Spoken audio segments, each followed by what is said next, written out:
this morning early because the council had meeting earlier, but they actually have to get out their beds to make cuts in services. They wait till 11:30 because they'll be in the house. They can be in at 11 o'clock, this morning.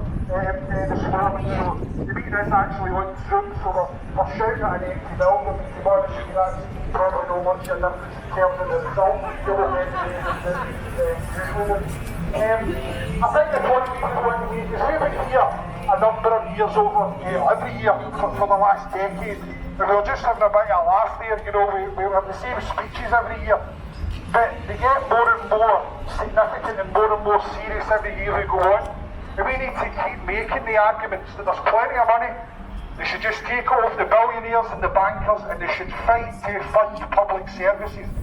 Because the strategy of the councillors in the last decade of meekly passing on the Tories' austerity of the Westminster or whoever's in charge at Holyrood hasn't worked. Because Glasgow City Council's budget's getting smaller, the services are getting poorer, and people are paying more council tax for fewer services. So the current strategy of meekly managing the cuts isn't working, and we'll continue to make our serious alternative case that they should use the reserves, particularly this year, where they actually have more reserves in the budget than the size of the so-called budget gap. So they could use the reserves this year to hold off any cuts at all, and then lead a campaign to get more money for the city. And we've been joining that campaign as the trade unions, but what we can't do is join the councillors in a campaign when they're still cutting their services. That's not what they're elected to do. So that's what we will continue to say. And of course, they're only blown off, of course, when people actually fight back. Whether that's trade unionists fighting to defend their jobs, wages and conditions, or community campaigners a couple of years ago to save Blair Banner, or indeed some of the gains that seem to have been made in recent weeks, although you need to know the detail of them, in and around some of the Glasgow life services. But the lesson of all that is that people don't organise against these buggers, they'll just keep passing through the cuts. So we need to keep doing that as we go forward. The final thing that I was just wanting to say, and one of my colleagues from UNISON will pick this up, is that there is nothing, absolutely nothing in this budget today about financial planning to deal with the biggest elephant in the room, and that's the criminal treatment of women in the city over the last 15 years.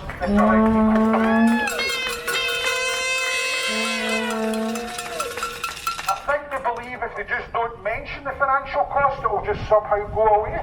That's obviously not going to happen for one brutal, simple reason. The women of Glasgow are not going to let that happen. So they're going to get their acting order and absolutely financially plan for that. We know that's difficult, but this is wages that are stolen from women workers in the city. It's not something they're asking for that they're no due. It's wages that have been stolen from them, and they've only been partially paid out up until 2018. And the liability when people go to their work is still racking up. And that's one of the points we want to make strongly today. Equal pay fight in Glasgow is not even halfway through, to be honest with you. Yes, there was a big settlement a number of years ago, but that only partially settled claims, and it only settled them up to 2018. Every time thousands of women workers go to their work every day in Glasgow, they're still working under the discriminating pay scheme, and that's why the equal pay fight is front and centre for the trade unions. So I'll pass you over to some of the speakers elsewhere. So if we can maybe somebody from the community campaign first. Sorry, people are not charging it there. If you see you want to go first because you're quite enthusiastic, there on you go. This is a speaker from the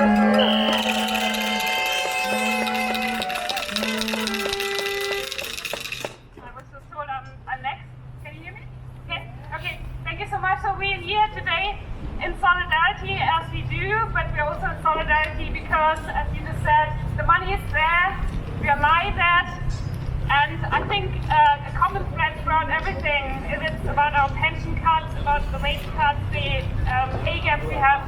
It's notorious. It's called wage theft, actually, if you think about it. We see that in hospitality, where the young workers are now out on strike as well and mobilizing against their cuts there. And we are here today to support you because we are in this together. We're here in solidarity, and I keep it really short and sweet. I think we are out now the third time. We were out with the Beast from the East in 2018 in the cold. We are back in the cold. The solidarity is actually heartwarming. That's why we're here. I think we need to get out together more, and it's time to tackle workload. Our sister union, EIS, is saying, I'm lost for words actually, because what else can we say?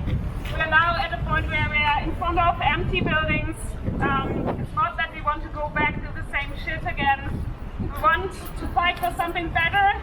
So we are here outside and making this world a bit better. I see you smiling there, and I hand over to my sisters, brothers, siblings, and thank you so much. Sorry for rambling. I'm just...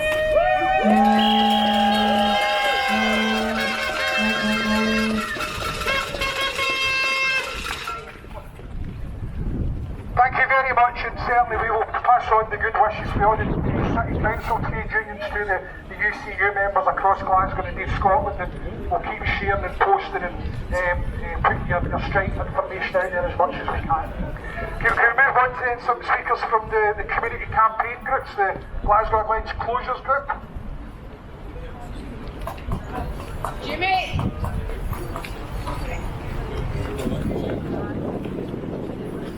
Thanks, Brian. I'm Jim Bonnehan for Glasgow Against Closures, which is a kind of organising space for the various community campaigns. There's been dozens of campaigns at individual venues run by local people against the closure of libraries, community centres, cultural buildings and sports venues across Glasgow. We've heard nothing but excuse after excuse for the reasons, mainly blamed on COVID for the reasons these places haven't opened. It's all nonsense. They had in the first year 100 million extra to reopen them, still didn't reopen them. They've had more money again to reopen them. There's no guarantee that the libraries are open past this very, very short period. We came together as a whole load of individuals with different backgrounds, with different sort of experience to organise against individual closures originally and individual cuts to our local communities. But we quickly sort of coalesced behind three main sort of campaign strategies, and one is that we stand for no closures, absolutely no closures and no cuts. There's no excuse for it. No job losses, and especially not using COVID as an excuse for job losses. The money's still there to do that. As Brian says, there are plenty in reserves, never mind the money they have coming in. We stand against the current strategy, the People Make Glasgow strategy, of handing our community assets over to whoever they are, these small community, small groups of the cronies who are taking over the ownership of our buildings. Buildings that are owned by 600,000 people in Glasgow have been handed over to half a dozen people with no accountability. And the problem with that idea is that what are at the moment community assets, as soon as they're handed over to these small groups, they become community liabilities. You're fighting for funding every single year just to keep these places open. And the final one is, the final part of our campaign is to put an end to Glasgow Life. It's an absolute con. They even openly say it, that Glasgow Life is there to save them VAT or get funding for the lottery that they can't get for the councils. It's a bit of a con, just a sort of an accounting con, but it means that we have no accountability. There's no democratic accountability for Glasgow Life and the people that run it and the decisions that they make. We want it brought in-house and run by the council and held to account by us, the council taxpayers and voters. So thanks for everything for coming along today. And I want to thank the trade unions especially for their support for Glasgow Against Closures. Thank you to the staff who have been behind everything we've done, and we haven't been ready to do it. Thank you.